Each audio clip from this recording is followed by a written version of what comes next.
bebas secara ini tidak, tapi tidak ditahan. Ya, peneliti dulu saya awalnya, tapi bukan berarti saya. Kata-kata peneliti dan penelitian ini merupakan kata kunci sehingga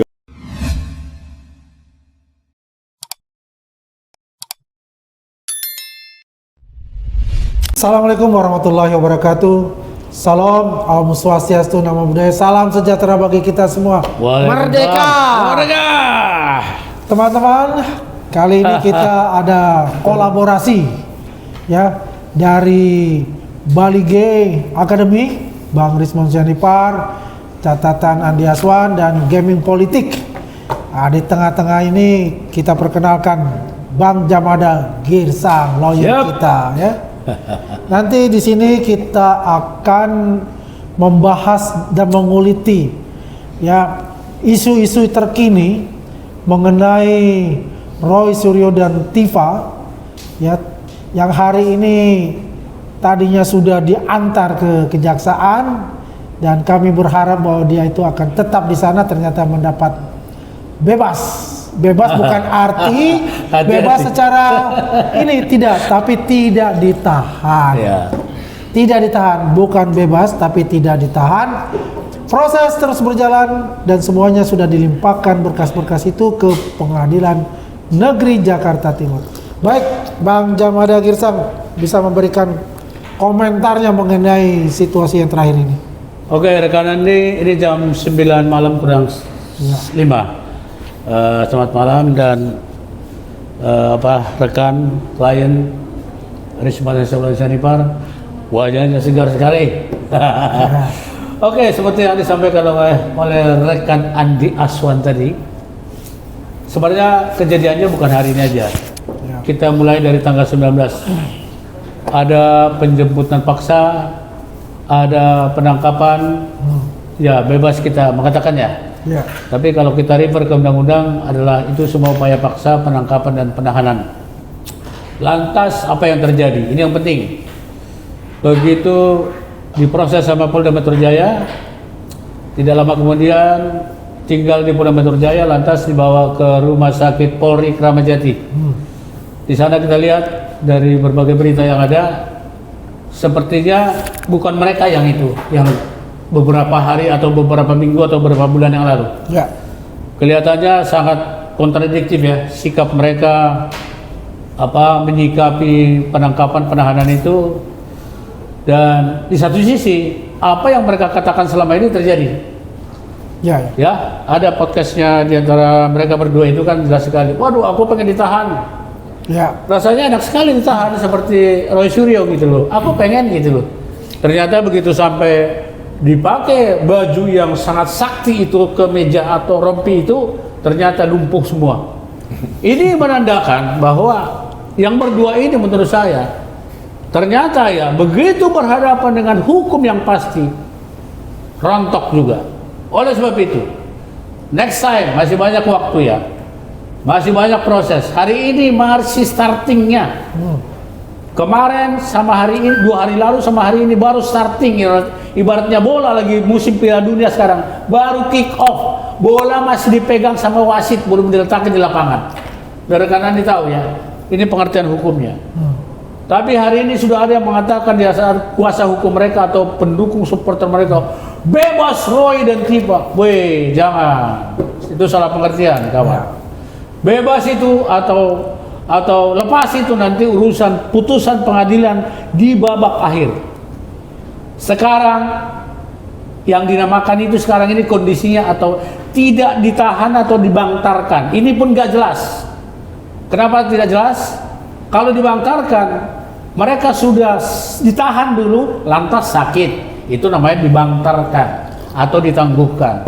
Kalau tidak ditahan, pengertian kedua, berarti mereka belum sempat masuk tahanan, tapi sudah pakai rompi. Nah ini problem nih kan. Ini yang membuat masyarakat. Oleh sebab itu malam ini saya selaku kuasa hukum Rismon Sianipar dan rekanku Andi Aswan yang sangat giat dalam hal ini, bukan kita sok mencampuri, tapi setidaknya saya masih berkaitan dengan perkara ini. Karena bagaimanapun Rismon Sianipar terkait dengan perkara ini tadinya, tapi dia mengambil jalan tersendiri dengan restoratif justice. Oke, kita kembali ke peristiwa hari ini. Saya lihat euforia mereka berlebihan. Oke. If compare, jika dibandingkan dengan Rismond dapat SP3, kita nggak ada ngomong apa-apa di TV. Ya. Kita tidak ada podcast, kita tidak apa-apa. Oleh sebab itu, kenapa? Karena kita hargai siapa yang kita hormati saat ini, terus terang Pak Joko Widodo. Jadi semua gerakan kita ini, relawan Bung Andi Aswan ini, tentu itu yang dihormati loh. Oleh sebab itu, perkataan, sikap atau perbuatan pun kita pun harus jaga. Nah, tapi mereka hari ini begitu keluar udah kayak seperti pemenang Piala Dunia gitu loh. Euforia, bebas. Saya tanya, siapa yang bebas? Ini baru starting, bahkan wasit masih pegang bola belum meletakkan di tanah. Begitu nanti sampai di pengadilan, baru bola itu diletakkan di tanah, mau tendang kemana, gocet kemana, segala macam. Ujungnya nanti skornya berapa? Itu logika hukumnya. Jadi saya mau diluruskan ya, tidak ada bebas hari ini. Tidak ada istilah bebas hari ini ya. Istilah bebas itu nanti kalau hakim sudah membacakan vonis, apakah dia itu apakah itu lepas atau disebut dengan onslah, lepas dari segala tuntutan atau prisprah, bebas dari hukuman, baru itu namanya masuk kata-kata bebas atau lepas itu, rekan Wandi. Jadi kalau sekarang mereka katakan bebas, barangkali tidak mengerti hukum, atau euforia, atau glorifikasi sehingga menyesatkan kembali masyarakat. Seolah masyarakat sekarang bahwa Roy dan Tifa itu bebas sekarang, bayangkan. Luar biasa. Lepas Luar gitu, biasa, itu kan lepas, ya. sangat berbahaya. Berbahaya. Padahal belum masuk ke entry aja belum masuk ke persidangan gitu loh. Iya. Ya, yang ada sekarang dilaksanakan mulai dari Polda, Kejaksaan, dan sebentar lagi ke persidangan. Perkiraan saya, dari awal saya katakan, seandainya kita mundur ke belakang, penyidik itu Polda Metro Jaya punya hak penahanan 20-40 hari, 2 bulan. Tapi mereka mungkin tidak pakai itu. Otomatis dengan cara mereka langsung limpahkan ke kejaksaan. Bisa saja, ini analisa ya, analisa hukum based on KUHP. Bisa juga kejaksaan tidak mau ambil resiko. Oleh sebab itu tadinya mereka terima, kan hari ini penyerahan kejaksaan nih. Ya, hari ini pagi nih. Ya, hari ini kan penyerahan. Itu namanya tahap 2. Pakai rompi lengkap diserahkan kejaksaan, ternyata kejaksaan tidak melanjutkan penahanannya, ceritanya kan gitu kan. Itulah diartikan oleh mereka dengan bebas. Jangan lupa, bisa juga besok atau lusa atau seminggu ke depan paling lama lah sudah dilimpahkan ke pengadilan. Ya. Lantas bersih kejaksaan, tinggal pengadilan sekarang. Itu harus open, harus terbuka. Saya yakin persidangannya pun nanti terbuka. Seperti kasus-kasus yang dulu pernah juga bukan dialami ya, kayak kasus Vina kayak. Vina, Jessica lah ya. Jessica Ya. Itu klien kami Rismond ini bukan terlibat ya. Artinya saksi ahli sebagai peneliti dan sebagainya. Oleh sebab itu kita tunggu ujungnya. Apakah kejaksaan masih melaksanakan kewajibannya atau memperlakukan kewajibannya untuk melakukan penahanan nantinya atau langsung ke pengadilan? Itu yang kita tunggu. Tapi tapi kalau ke pengadilan pasti. Kenapa? Kan tidak mungkin perkara ini tiba-tiba berhenti di sini. Makanya saya tolak kata bebas tadi. Oke. Kata bebas tadi nggak ada dalam Islam ini. Ditangguhkan atau tidak ditahan. Ya, itu. Jadi diksinya harus diganti, kata bebas itu tidak ditahan. Bukan artinya bebas dari segala tuntutan. Sedangkan berkas itu sudah masuk di Pengadilan Negeri Jakarta Timur. Ya. Jadi yang menarik begini, Bang Jagir, disebutkan oleh Kejari Jakarta Selatan mereka wajib lapor seminggu sekali. Nah, kalau kita lihat yang informasi yang A1 yang kita terima, bahwa berkas itu kan sudah dilimpahkan kepada Pengadilan Negeri Jakarta Timur. Artinya kan Timur ya. Artinya kan ini sudah mendekati gitu kan. Ya nggak lama lagi ibaratnya gitu kan. Tapi kenapa ada kata-kata setiap minggu mereka harus lapor? Bagaimana itu penjelasannya?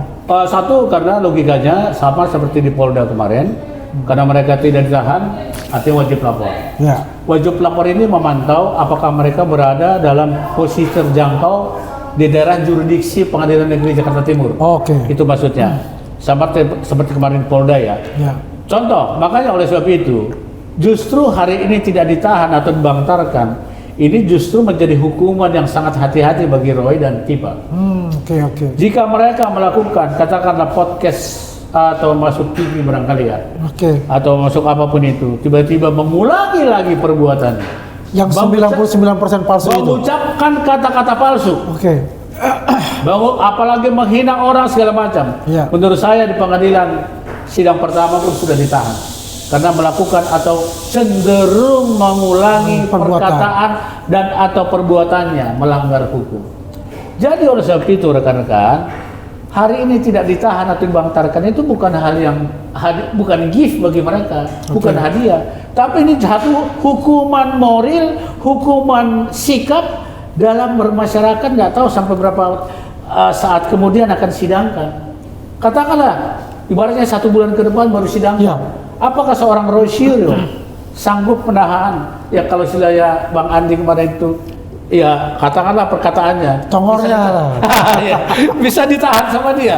Menurut saya tidak, karena hari ini pun sudah podcast. Saya dengar sudah podcast ya.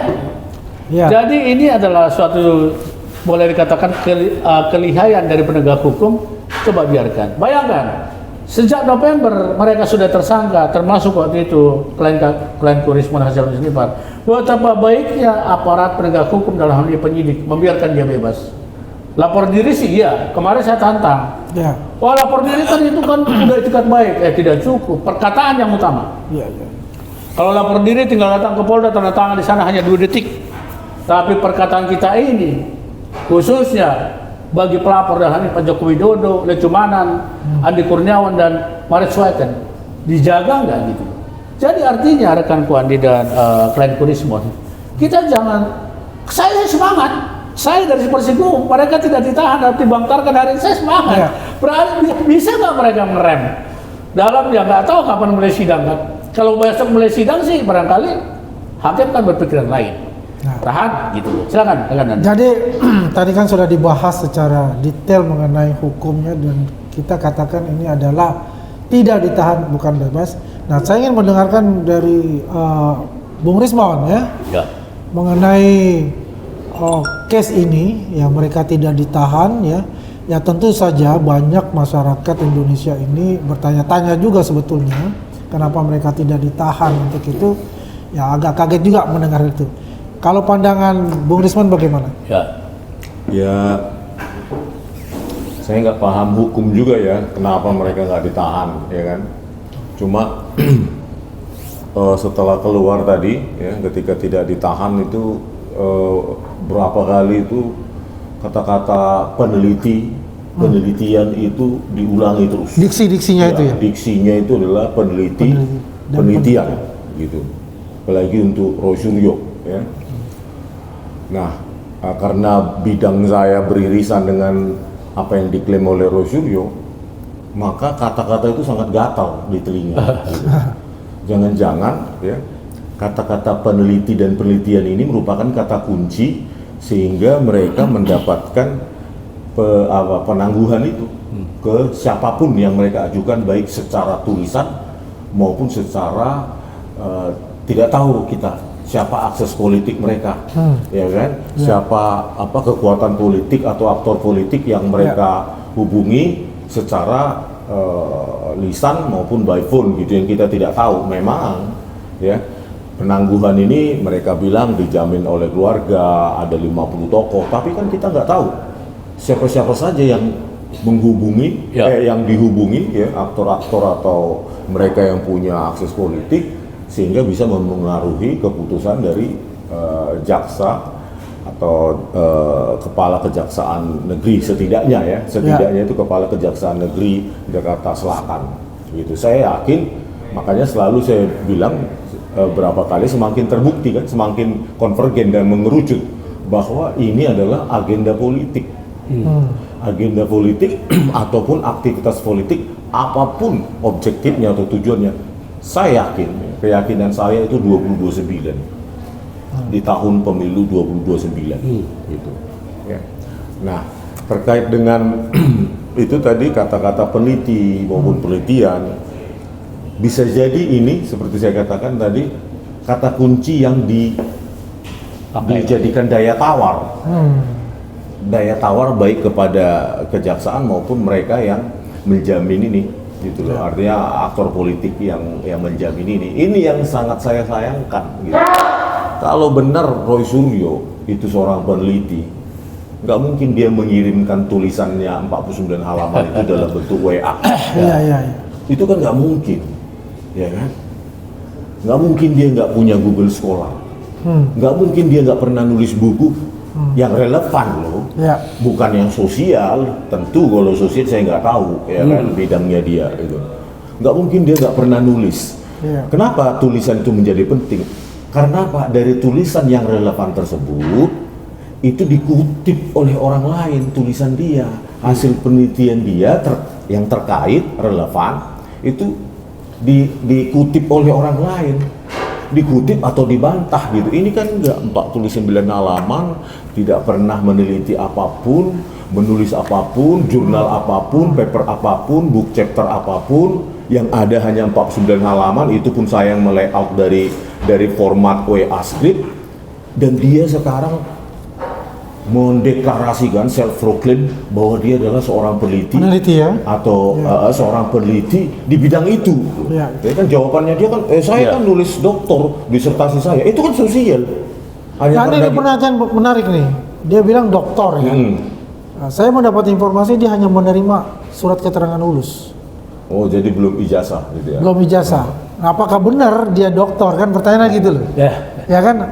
Atau karena ya mendapatkan sebagai ya komplimen lah, ya. Terlepas dari itu, ya kita lihat aja, nanti kita cek juga untuk masalah itu.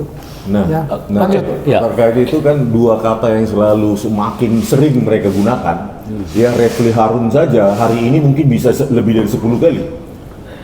Mulai dari kemarin itu, mulai dari ketika mereka ditahan, ya kan, ditahan atau dibantarkan.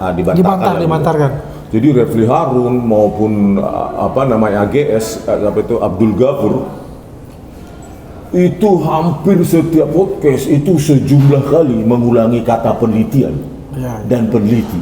Ini kan penelitian dari klien kami gitu loh. Halo, mereka sengaja menyembunyikan fakta 49 halaman ini, buku yang ditulis 49 halaman yang ada di buku JWP oleh oleh Roy Suryo ini, itu nggak ada penelitian sama sekali, tidak ada metodologi yang numerik yang bisa dipertanggungjawabkan. Makanya mereka menghindari membedah buku 49 halaman itu, baik oleh mereka sendiri maupun para peneliti yang di bidang itu yang dihindari mereka. Tetapi kita lihatlah sejak 3 Jumat yang lalu ini semakin sering diglorifikasi, direpetisi, diulang lagi gitu loh. Kita lihat ke depan, Bang, pasti ini semakin sering untuk digunakan. Oleh karena itu, ya, karena ini berbahaya, ya. Bahkan tahun 2008 pun pihak Habib Rizik itu sudah menolak Roy Suryo sebagai ahli, gitu loh. Pihak Habib Rizik tahun 2008 kasus kerusuhan di mana? Di Monas. Mereka kan argumennya jelas, tidak ada artikel ilmiah apapun yang berkaitan dengan telematika yang ditulis oleh Roy Suryo. Waktu itu ditolak ya? Ditolak. Tetapi tetap dihadirkan oleh jaksa, ya. Nggak ada artikel ilmiah apapun, gitu loh. Terus sampai sekarang. Di samping itu juga dari background studi juga dikatakan ini kan visipol, S1-nya visipol. Kok bisa dia menekuni sesuatu, mengklaim diri sebagai ahli telematika, baik studi maupun tulisannya itu tidak ada kaitannya dengan telematika. Saya khawatir, ya, kata-kata penelitian dan peneliti ini akan semakin digunakan untuk alibi mereka. Ya, bukan hanya alibi Bang, untuk menanamkan ke memori publik, apalagi yang AGI 78 ini, bahwa benar Roy Suryo itu seorang peneliti. Ya. Satu pun papernya nggak pernah ada. Iya. Nanti saya jawab. Jadi saya khawatir ini akan semakin sering digunakan sehingga publik makin percaya dan bahkan jaksa semakin ragu, takutnya deponering. Ini kan peneliti nih. Gitu. Ya, tapi kalau menurut saya katakan deponering di mana posisinya dia harus di deponering kan? Karena semuanya baik subjek formilnya, objeknya, subjeknya itu kan semua sudah masuk semua kan situ. Nah, menarik juga Bang Jagir ya, Bang Rismon ya, mengenai kalau kita lihat secara gestur tubuh ya, ketika ketika Roy Suryo itu ditahan, itu kan kosong mukanya itu, ya kan, tidak ada ekspresi dan sebagainya. Dan ketika dia turun dari mobil tahanan, ya dia sampai ucapan apa, teriak itu ucapan takbir juga. Kemudian diperiksa. Ya. Ketika diperiksa, kenapa tiba-tiba dia menjadi lemas gitu loh. Dengan dalil bahwasanya kambuh penyakit bawaan ya. Dan juga yang apa yang dilakukan Roy Suryo 2019 dilakukan oleh Tifa dengan didorong menggunakan kursi roda. Gantian kursi rodanya. Gantian kursi rodanya. Nah, disitulah saya melihat bahwasanya ada skenario yang dibuat. Ya. Saya sudah katakan itu, ini ada skenario ini yang dibuat agar mereka ini tidak ditahan 1 ataupun 2 hari di rutan, ya, tapi diciptakan, dibantarkan di sana. Artinya ada tangan-tangan yang the invisible hand, ya, yang ikut campur di sini gitu. Yang tadi dikatakan oleh Bung Rismon tadi bahwasanya ini mungkin ada elit-elit politik ataupun ya penguasa ya yang ikut campur dalam hal ini yang melindungi mereka sehingga mereka ini merasa sangat hebat, kebal hukum dan tertawa-tawa. Dan yang menariknya lagi ketika dia akan di tahap 2 dia pakai baju batik dan tidak menggunakan rompi. Pas turun baru menggunakan rompi kan, itu kan dipaksa. Rompi ditenteng sama dia. Ya, dipaksa kan. Artinya mereka ini sudah tahu bahwasanya dia ini dijamin penuh oleh seseorang yang dikatakan orang besar itu menurut Pak Jokowi kan. Nah, ini yang menarik di sini. Kedua yang kita lihat, yang informasi yang kita terima bahwa ini sudah masuk di Pengadilan Negeri Jakarta Timur berkas itu.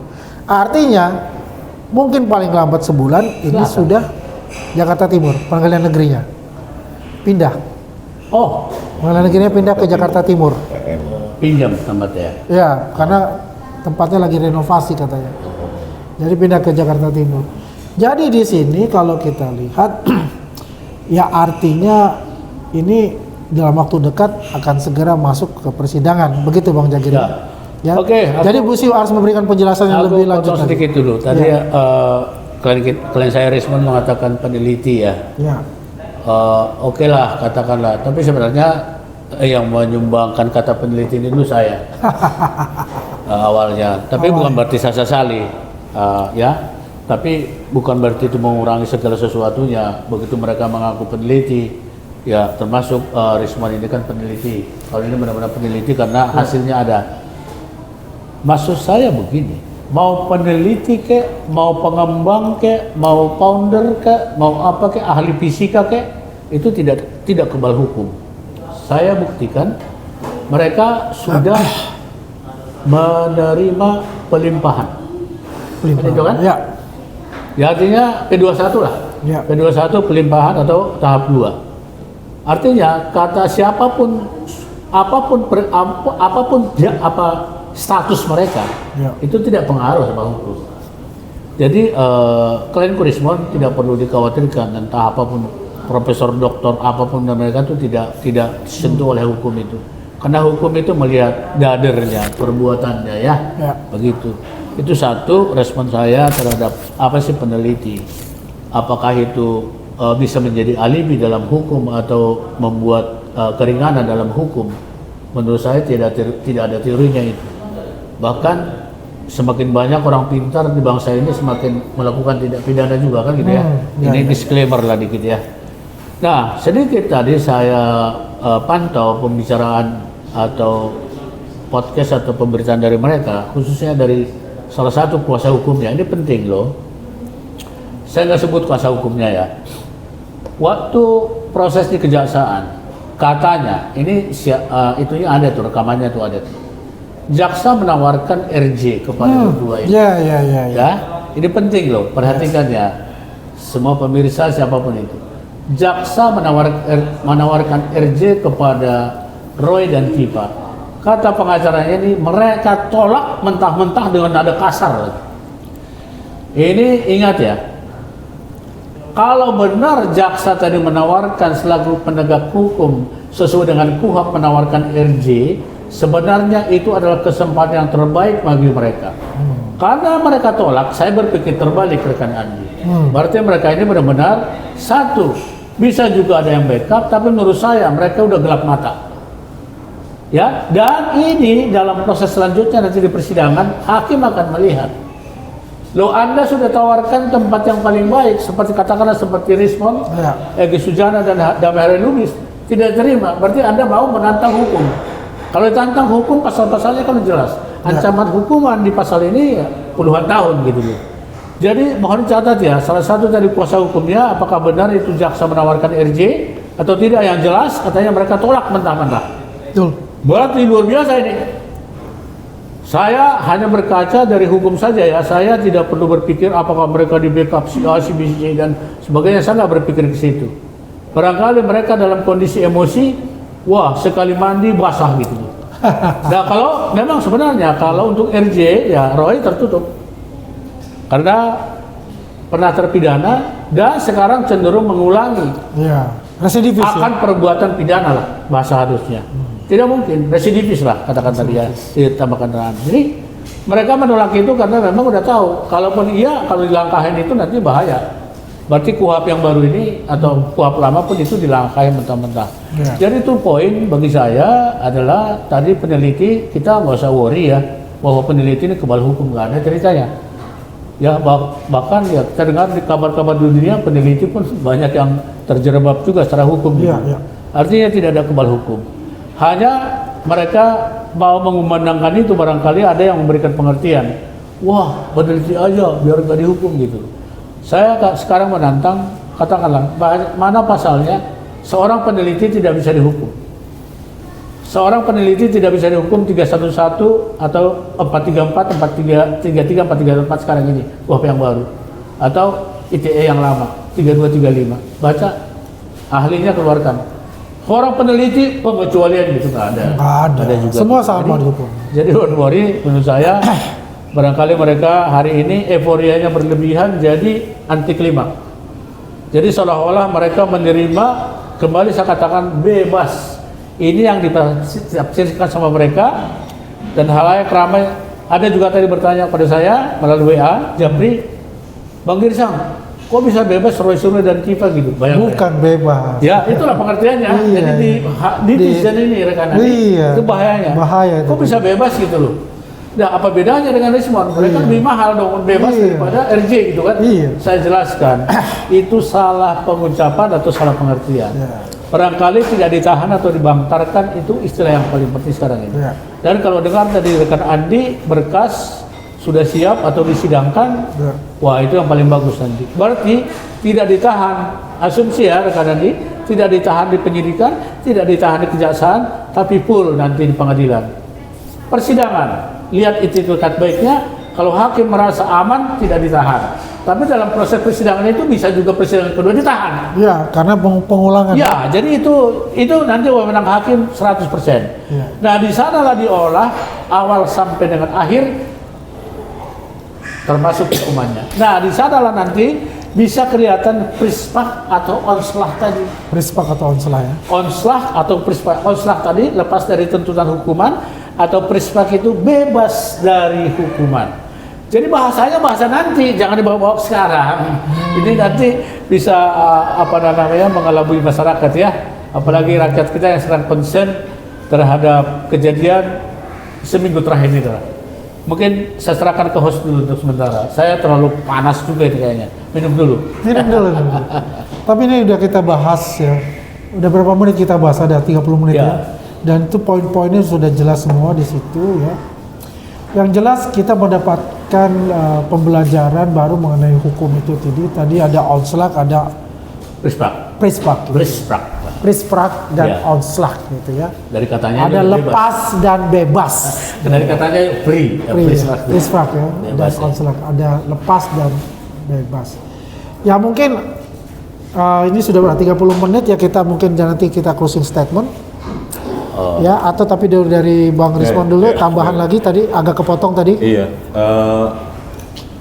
saya sangat concern 99,9% palsu itu nggak bisa dipertanggungjawabkan Ya, dan itu oke. menjadi landmark ya, seperti vonis seperti kita lihat sekarang ini, mereka tidak ditahan dan 99,9 palsu ini jadi sesuatu yang menjadi tercatat di memori publik, khususnya mereka-mereka yang tiap hari itu Roy Suryo baik di TV, di podcast gitu. 99,9% palsu, seolah-olah itu hasil penelitian dari seorang yang punya background peneliti. Padahal dia tercatat di D3 UGM pernah sebagai dosen tamu, kalau nggak salah dosen tidak tetap, dan dia dosen fotografi di ISI. Karirnya fotografi itu bukan digital image processing, apalagi forensik digital kan begitu. Nah inilah yang sangat disayangkan ya bagi mereka yang terus mengulangi ini. 99,9% ini tertanam di hati masyarakat bahwa itu hasil penelitian. Sebaiknya Pak Jaksa ya ini secepatnya disidangkan agar kita ketahui ya 99,9% ini apakah produk dari penelitian atau hanya statement propaganda politik untuk menghancurkan Pak Jokowi dan keluarganya. Ini bahaya karena nanti dengan gaya komunikasi Roy Suryo seperti ini akan muncul lagi seperti Roy Suryo dan mengaku diri peneliti, ilmuwan tanpa pernah membimbing skripsi tentang itu loh ya, bukan tentang fotografi ya atau seni, tentang bidang yang relevan. Ya.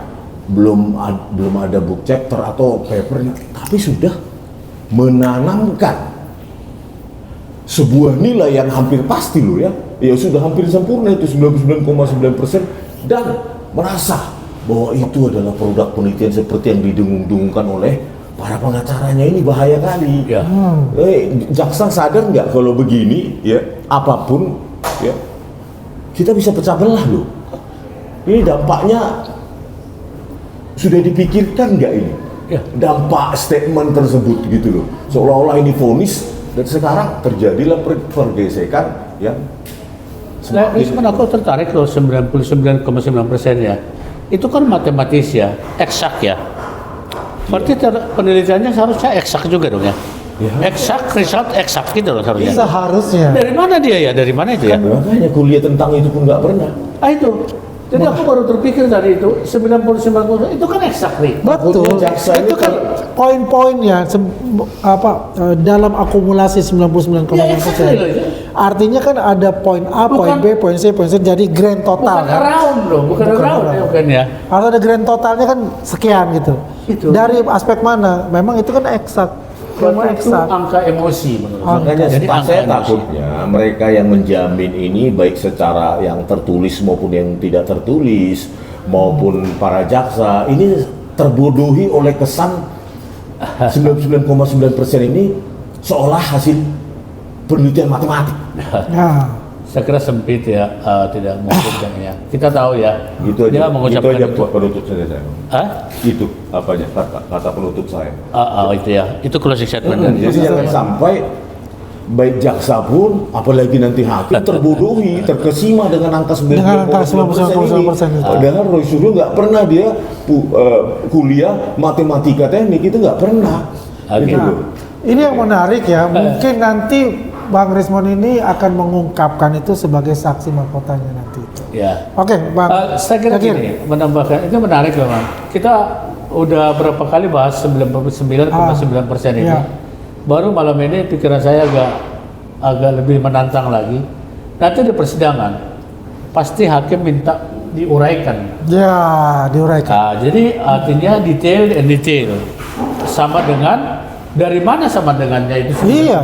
Jadi Iya, nggak betul. bisa itu naratif. Kalau di persidangan naratif aja tidak bisa jadi bukti. Betul, betul. Oke, closing statement saya. Sekarang perkara ini sudah sampai di tingkat katakanlah tingkat due processing yang sudah menyentuh persidangan lah menurut saya. Sudah ya, karena saya yakin kalau sudah sampai jaksa tinggal satu langkah lagi masuk persidangan. Dari teori penegakan hukum, saya tidak selalu harus merefer ke teori hukumnya. Ya. Struktur, instansi, dan moral budaya. Memang kita harus waspada ya.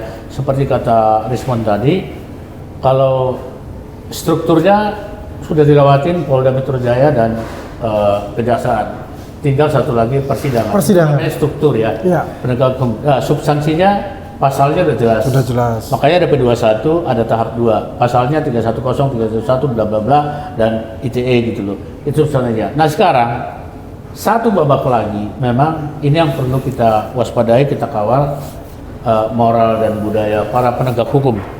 Ya, saya di sini sangat menghormati siapapun majelis yang diusulkan. Ada usul rekan-rekan begini dari rekan-rekan advokat. Nah, Baiknya nanti hakimnya 5 orang. Jadi bukan 3 orang. bukan 3 orang lagi. Agar lebih demokratis. Lebih Aku demokratis. dengar kebetulan yang podcast itu adalah kawanku di Peradi ya, organisasi Peradi.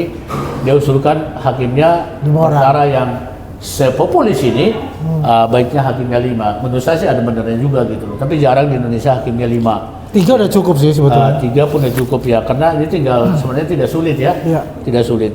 Kemudian apa yang perlu dituju di pengadilan? Kembali saya katakan.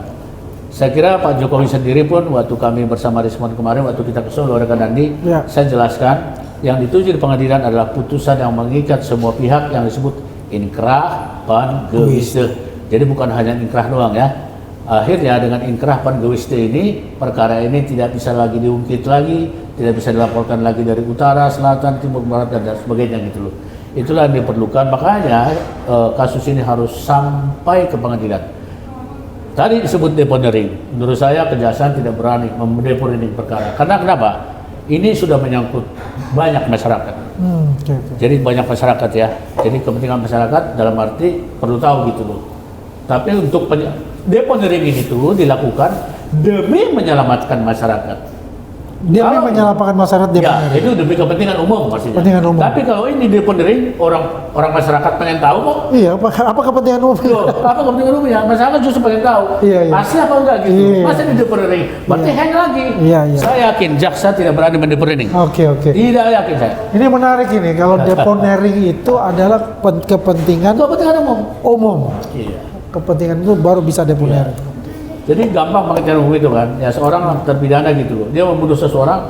Ya karena seseorang itu tadinya mau membom Indonesia gitu loh. Nah, akhirnya dibebaskan, deponering ceritanya kan. Dan dia begitu umum kan. Wah, kalau enggak ya ini dong. Tadi Iya. yang lebih begitu ya rekan dia. Waduh, terima kasih Jadi banyak. saya yakin Jagir ini. tidak ada deponering. Informasi. Itu isu-isu orang yang tidak tahu deponering itu. Ini Iya. justru masyarakat pengen tahu dan pelapor ini pengen tahu putusan akhirnya apa. Kalau deponering itu dianggap adalah kebijakan dari Kepala Kejaksaan Agung. Gitu. Oke. Ya, teman-teman semua ya. Ini memang luar biasa dari Bang Jagir kita dapat insight mengenai hukum dan saya lihat jadi kan ada salah kaprah mengenai deponering itu. Pengucapannya. Deponering. Bebas itu dan Bebas ya, jadi beberapa poin yang saya highlight yaitu satu mengenai kata bebas. Ya ini bukan bebas tapi ini adalah tidak ditahan. tidak ditahan Atau bangkang. atau dibantarkan ya kalau dia sakit ya kan. Tapi ini katakanlah lebih enak tidak ditahan tapi ini proses berkas-berkas itu sudah dilimpahkan di Pengadilan Negeri Jakarta Timur. Jadi ini berjalan ya. Dia tidak ditahan ini artinya mengandung konsekuensi. Ketika dia mengulangi lagi perbuatan yang kemarin dia lakukan waktu sebagai status tersangka, Saat ini itu akan otomatis langsung ditahan Saat itu juga. Ini perlu diperjelas kepada teman-teman semua ya. Jadi itu bukan bebas, tapi tidak ditahan, proses berjalan seperti Ya. biasa, ya. Dan kita tunggu mungkin dalam waktu ya tidak lama lagi itu akan masuk di proses pengadilan untuk itu. Yang kedua, kata-kata deponering. Ya. Tadi Bang Jagir mengatakan tidak ada deponering karena deponering itu adalah Kepentingan umum. untuk kepentingan umum. Rakyat lah. Ya, untuk rakyat, biar rakyat juga apa namanya berhubungan dengan Ya. kepentingan umum lah permasalahan itu, Keselamatan rakyat. keselamatan rakyat Itu ya. tidak berhubungan keselamatan toh. Ya, dan Ini nama sedangkan baik.